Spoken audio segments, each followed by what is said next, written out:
My people, I want make una follow me watch this video now, see they happen. They say that these bandits, these terrorist people, will be say they kidnap people, they kidnap students up and down inside this country. Say they don't dare the Nigerian army. Come and see small children. Hey, look at their faces here, the people that are doing all this nonsense in this country. I want make una watch their video. But before una go watch, make I first tell una waiting then talk. Trending video shows terrorists behind the abduction of female student bragging on TikTok and daring the Nigerian military to come for the girls. Now, let me tell you something about these things that we are hearing. Oh, they have been released. They have freed them. They are now free. They have returned to this one escape. That one do that. That one disappear. Blah, blah, blah, blah, blah, blah, blah. All those things. Now, they don't pay ransom. Nigeria government don't pay ransom. Make they no talk say, they see they there, make gonna do something. Make all this international community will be saying they look them with Onyoko meter. Make they for common eye for their body. Now, waiting the Nigerian government, they do. Now, be that. So, just watch this one. This is the beginning now. Listen to this man first. Some of us who recruited him into politics had a mission, and I will reveal that mission today. Okay. Listen. General Buhari came into politics. It wasn't his province. He never liked politicians because he believed we are fake, okay, and that we don't mean what we say. But there was an incident that made some of us to recruit him, convince him, and use the other people to convince him to join politics. And even though we had our own agenda, because in 1999 and 2000, the OPC was on rampage in some parts of the country, especially Southwest, and have inconvenienced a lot of people from this part of the country. And to the extent that they mobilized over 500 vehicles to come and invade Ilorin with the sole aim of uprooting what they called Fulani structures in Ilorin. And we felt that was too much. And Obasanjo was doing nothing. President Obasanjo was doing nothing. President Bola Tinubu, then governor of Lagos, was doing nothing. And some of us felt that those group of people were being encouraged by their leaders in position of authority. So how do we stop that?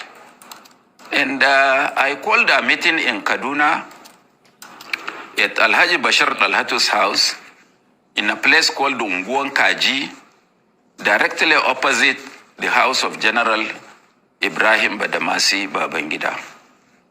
And some of those we invited included Alhaji Wadanas, Professor Yadudu, Bashir Dalhatu himself, Alhaji Yahya Sulahamma, and a host of others, about 34 of us.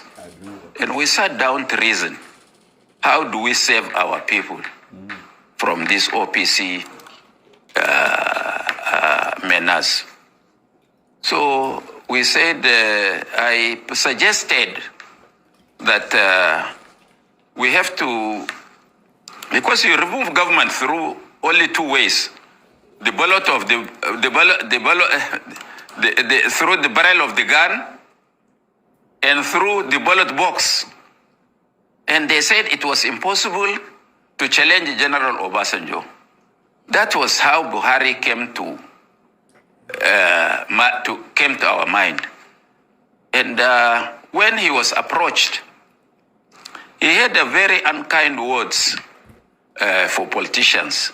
But since he didn't say he was not doing, we still pursued him. To cut long story short, we achieved our first purpose of putting a brake to what OPC was doing. Because immediately Buhari joined partisan politics, and we had a very big outing in Daura to initiate him into politics. The Obasanjo government became restive and was shaken to its bone marrow, and because those were some of his our thinking. So Obasanjo had to really checkmate the OPC. So for that reason, we have achieved our first purpose of bringing General Buhari into partisan politics. So the remaining now is history. They wanted to dismantle, as what is happening across the country now. They wanted to dismantle his platform of ANPP, APC, ANPP. And we made a counter platform by establishing the Buhari Organization, TBO, which we used as a platform for promoting his political ideals. Of course, all these are now history. Some smart people who are politically ambitious came in and threw us out. That is how we parted ways with him. I don't see them now. Say these people now organize crime. Now they run for this country. They just use us. They do the cash cruise. Now look at these small boys daring the Nigerian army to come to their location. Look at it. Assalamu alaikum, yan uwa musulmi. Wai naji ana ta zanga-zanga, shin zanga-zanga menene aka yi a wanga misali? In yan makarantar da an ka dauka muku su ne kuka ma zanga-zanga. Wai kun san inda suke sai ku tai ku amsu su ko? Assalamu alaikum, yan uwa musulmi. Wai naji ana ta zanga-zanga, shin zanga-zanga menene aka yi a wanga misali? In yan makarantar da an ka dauka muku su ne kuka ma zanga-zanga. Wai kun san inda suke sai ku tai ku amsu su ko? Assalamu alaikum, yan uwa musulmi. Wai naji ana ta zanga-zanga, shin zanga-zanga menene aka yi a wanga misali? In yan makarantar da an ka dauka muku su ne kuka ma zanga-zanga. Wai kun san inda suke sai ku tai ku amsu su ko? And they see, and they don't translate everything. So this country is in a serious mess. This country is in a serious mess. Let me show you. I still have some more videos. I want you people to watch this video now. Just watch this one before we go. Let me start with you, Bulama, in far away London there. I mean, when you hear these kidnappings or the resurgence of the terrorists and the mayhem they continue to unleash on Nigeria, what are your thoughts and that of the international community, particularly when, you know, you underscore it with the U.S. president's threat to descend heavily on terrorists in Nigeria and not Nigeria as a country? You see, it's very, very sad to see the next this spate of attack in our country. Unfortunately, over the past 7 days, there have been about 12 attacks in which over 400 people have been abducted in about 8 states and around 20 people have been killed. And it's very, very sad. When we say this is a resurgence, in my mind, it's not actually a resurgence. It is just around this period that every time we see an increase in attacks, especially for the terrorists and criminal gangs operating in the Northwest and the Northeast, the rainy season is always difficult for them to operate, especially the rainy season in the Northwest takes 5 months, and it is now over. And the jungles therefore have cleared and the access roads for them have started opening again, and therefore they start relaunching these kinds of attacks. And the sheer scale of attack, one in the Northeast in which a military general was killed, General Musa Uba, another in the Northwest where 25 students were abducted, and also an attack in Zamfara in the Northwest where about 79 women were abducted in Maru and Safia local government areas of Zamfara state. And then you have another around 600 kilometers from there, the community in Kwara, where a church was attacked, 2 people or 3 were killed, and about 35 or 30 people abducted. And then you have this one in in Niger State. Now, this tells you that Nigeria is no longer dealing with a single security threat or insurgency as we saw 10 years ago. What we are dealing with right now are multiple distinct actors who are always splitting or splintering and rebranding and therefore becoming a bigger threat. And that is what happens if you allow insecurity to fester for a long time in the country. Every time there was a ransom paid, that gives them more money to stock more weapons and equipment.